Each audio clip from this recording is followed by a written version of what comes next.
একটা পার্ক।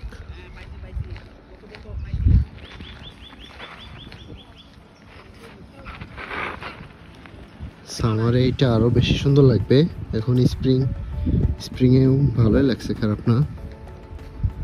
ওই সাইডে কিন্তু আরো অনেক বড় এরিয়া আছে ঘোরার জন্য।